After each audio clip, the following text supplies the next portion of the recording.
but he doesn't go after him right away. He waits for the right time. He's Right. so patient. Right. Like when you watch the early rounds of his fights, he's like at a world champions that are competing today at the highest level. He probably has the lowest punch count in the early rounds. Yeah. Because he just wait, but he also knows he's got that nuclear option that if he can crack you, most likely he's going to take you out. He's got Right. massive confidence in that. Right back on.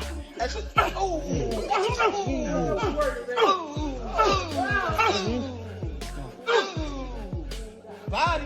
Touch his body. Step on his body. A little bit of weight. I think Gervonta will beat him, honestly. I think Gervonta will hurt him.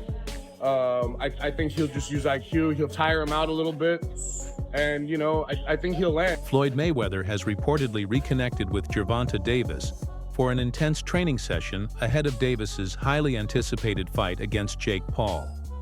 Despite their earlier disagreements, the former champion appears fully focused on helping Tank get ready for the spotlight. You don't know whether someone's ever going to be able to figure that out or whether or not he's just going to keep cracking people. Yeah. You know, so it's part of the fun of watching Yeah. it. I've talked to a lot of like real boxing purists. It's like you can't rely on that style. Right. He's got to be busier. When he gets to the best guys, it's not going to work out. Like, well, we'll see. Yeah. We'll see. Many fans believe that Mayweather's mentorship adds tremendous value, especially against an unpredictable opponent like Jake.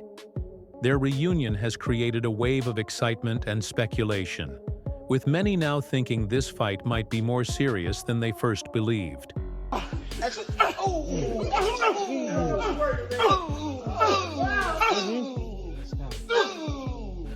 Body. Touch his body. Step on his body. Pause his body.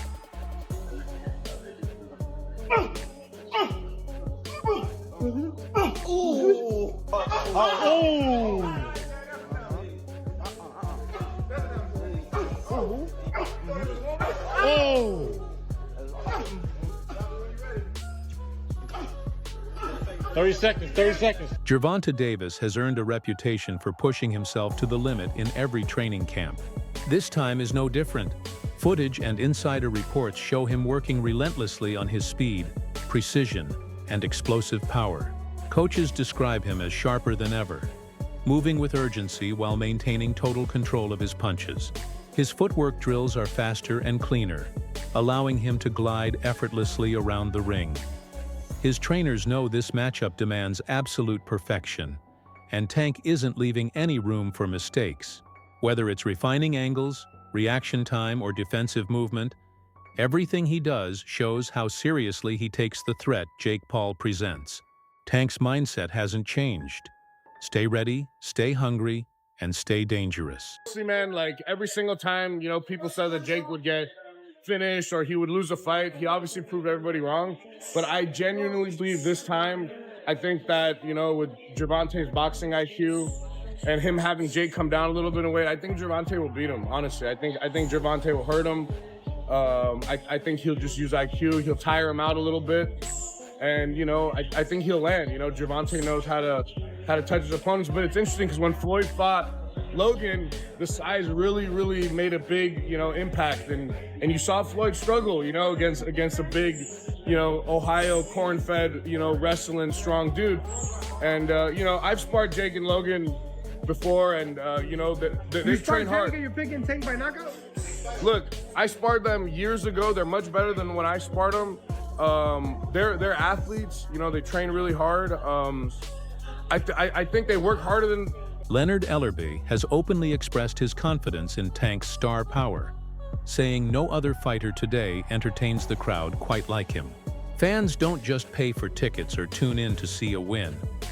They come for the thrill, the suspense, and the explosive knockouts that Tank consistently delivers.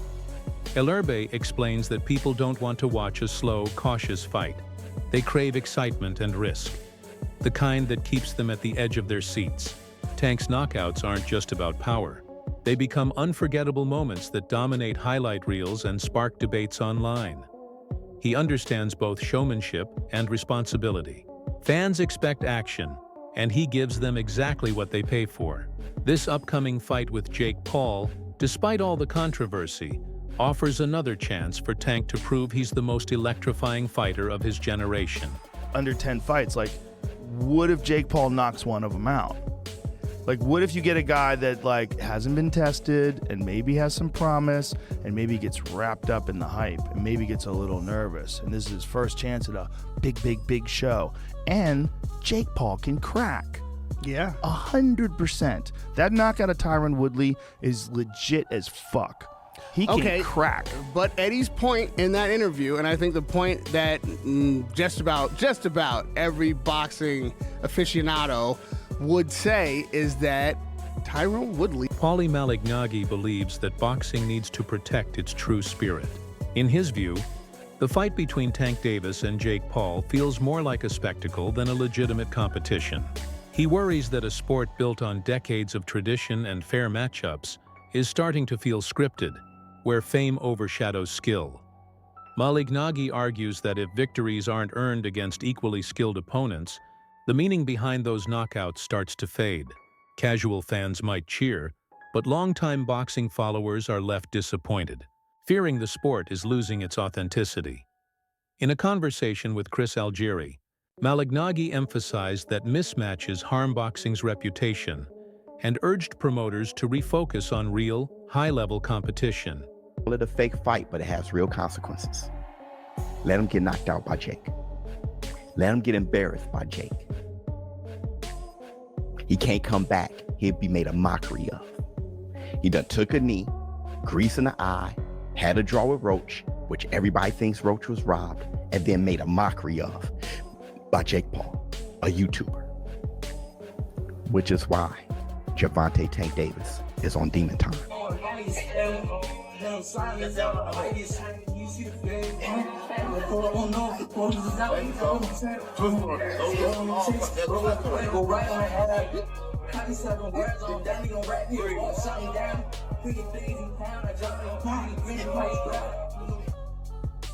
See, me being back on my fitness journey, I know how hard that is, especially at his size, with how heavy that medicine ball is.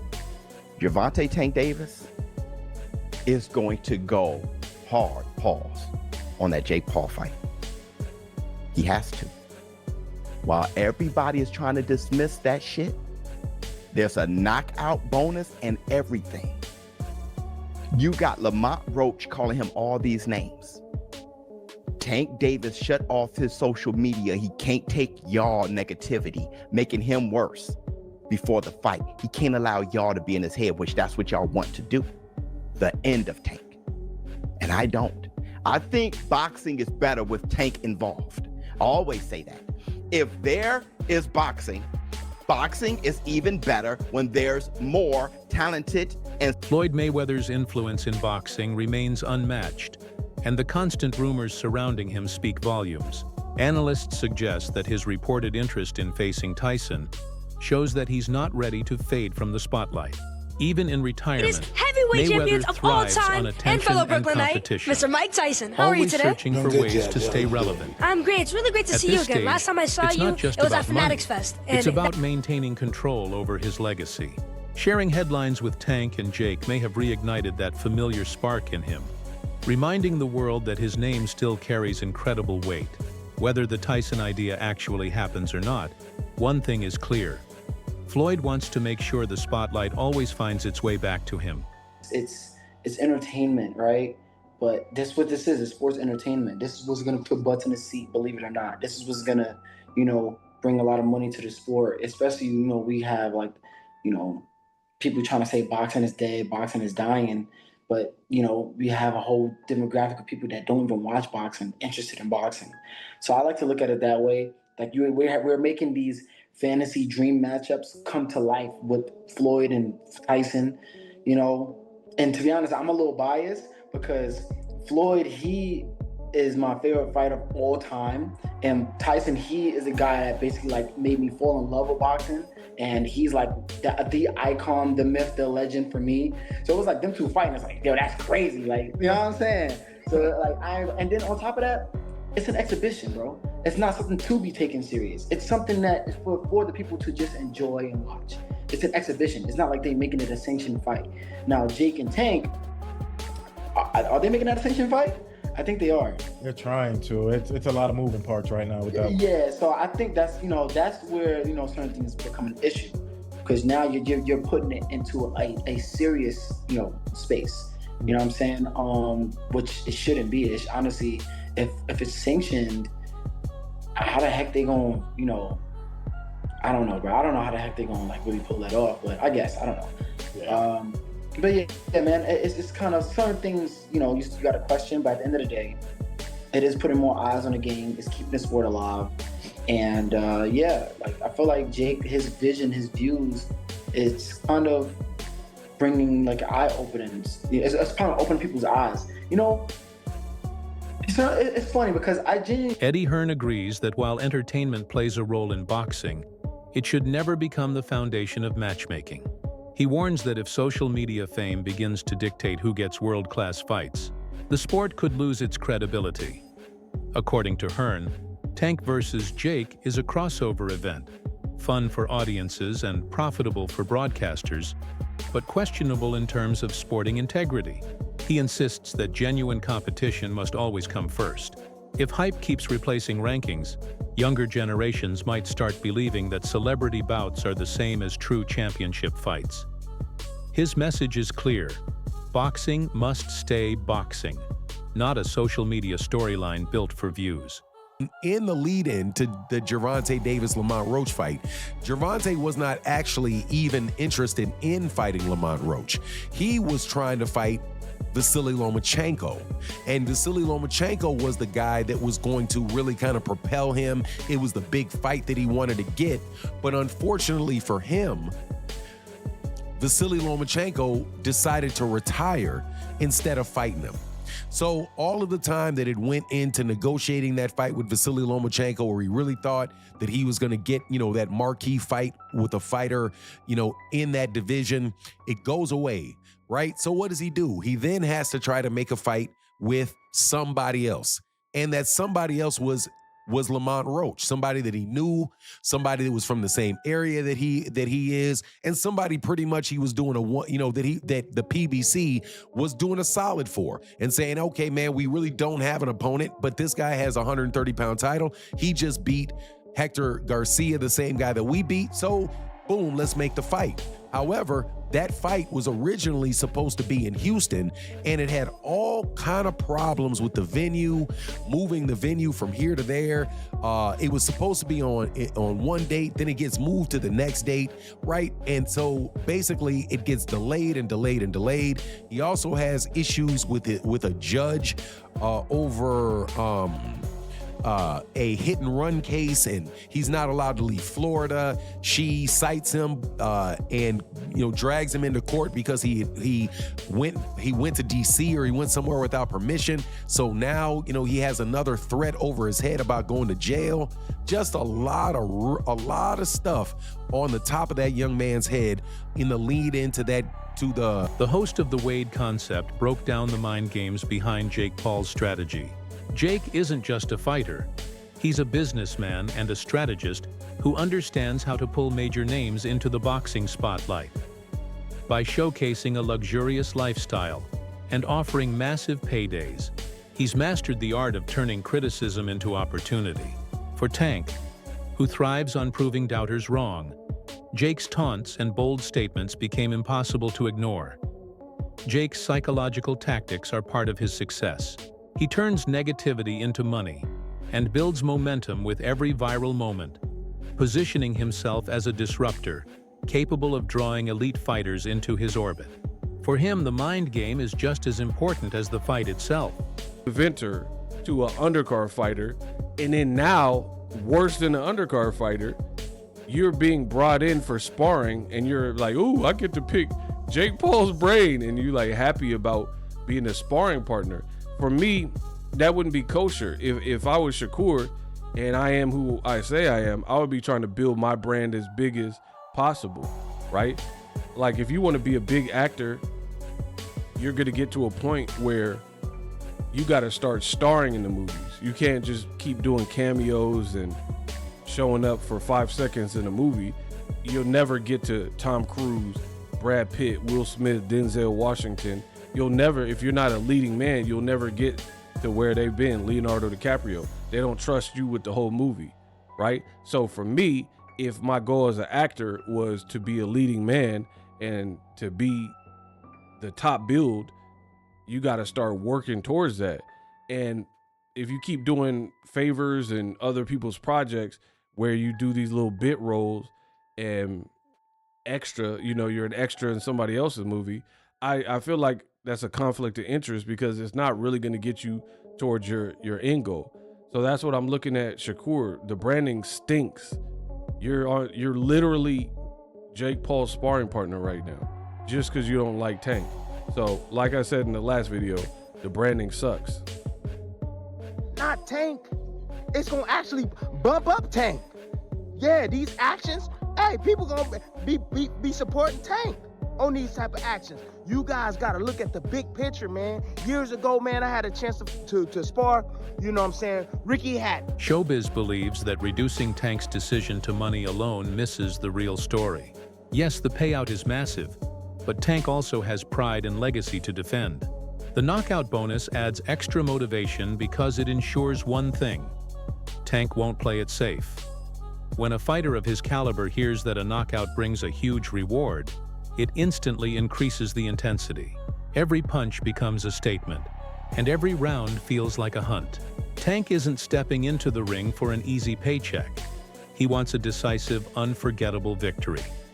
When pride, reputation, and highlight moments are all on the line, losing simply isn't an option. Stevenson reached out to Jake Paul in support of him preparing for Gervonta Davis. Help me understand, what is the difference between Boots Ennis reaching out to Canelo Alvarez in support of his preparation for Terrence Crawford versus Shakur Stevenson reaching out to Jake Paul in preparation for his fight with Gervonta Davis? Tell me, what is the difference? I'll tell you what the difference is. The Ennis family actually had a relationship with Canelo Alvarez. Shakur Stevenson has no relationship with Jake Paul. None. We heard, oh, Bruce is a sparring partner. How much you got paid for that? So now, isn't that also applicable to Shakur Stevenson? Is he not also a sellout? I don't want to hear anything about this fight. It's against a YouTube, it doesn't matter. No, Shakur Stevenson is an elite level fighter that is going to be a sparring partner to a YouTuber, and he reached out to him directly to make... Analysts predict a tough challenge for Jake Paul. Gervonta Davis has developed a near-instinctive awareness inside the ring, reading his opponent's movements, predicting mistakes, and countering with lightning speed. Jake might have raw power, but landing a meaningful punch against someone with Tank's reflexes is a completely different challenge. Experts agree that once Tank finds his range and timing, Jake will face a level of precision and force that no amount of sparring can prepare him for. Jake's confidence is admirable, but Tank's experience changes everything. One perfectly placed punch could end the fight instantly, a reminder of the huge gap between influencer boxing and true elite-level skill. I'll keep them to myself, but there's obviously a reason why the networks wanted to make Gervonta Davis a star. But let's look at it. And Robert, I want to ask you this. When you looked at the numbers for Canelo, his fight against Crawford, 41 million viewers. That's what they got. It was the most viewed championship fight of this century. Jake Paul, Mike Tyson got 108 million. It got more than double, significantly more than double. Is it the idea of the streaming services, Netflix, where they're following the numbers, Robert, and that's where the numbers are? It's we're coming to the real fights where they deserve to be seen throughout the world.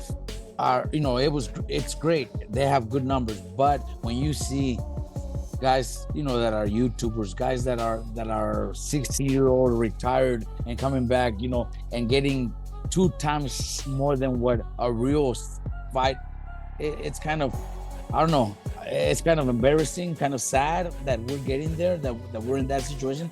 But I also can't blame them, they're all making a lot of money. That's why Tank is doing it. I think it's ridiculous. It's a joke.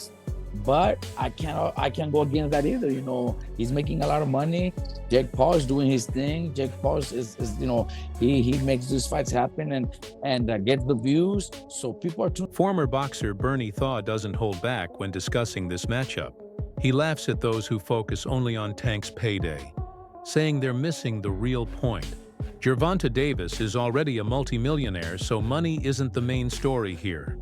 What real fans crave is competition, the kind of fight that keeps them glued to their seats, unsure of who will win. Bernie says boxing thrives on risk, courage, and the possibility of either fighter coming out on top. People don't watch just for numbers.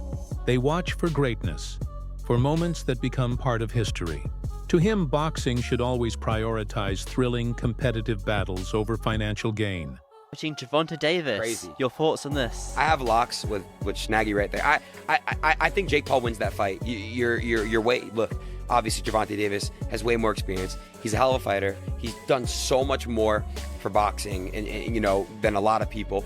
But to say that, that's not. Everyone's gonna want to watch that fight. I think it's a genius idea. I think Jake Paul sets the craziest expectations, and I think he sets the bar so high now in the boxing world. Jake Paul revived boxing.